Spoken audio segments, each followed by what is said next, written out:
With wet and a wet brow, you too can jump start a cat. It's 95 degrees out here, it's hot. We got a 259 2019 model, that's mine. We got a 3035, about a 2020 model, that's a long-term rental. The 259 died, user error, guy left the key on, battery died. I've never had the battery die once yet, and we've got about 850 hours on the machine. Original battery. How you hook it up? We got, in the Mini X hookup is right underneath the door, positive and negative terminals, very simple.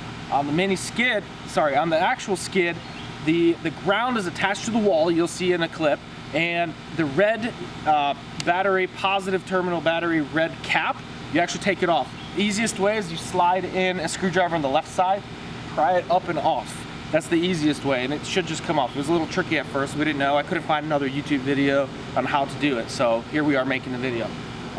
If we come over, can we come over there? We're gonna edit in a pic, in a video. We're gonna edit it in, so you'll see it probably me talking over it. But you pry it up, over, connect it, bada bang, bada boom. We ran the Mini for a minute and jumped the skid. It's very, very simple. That's it.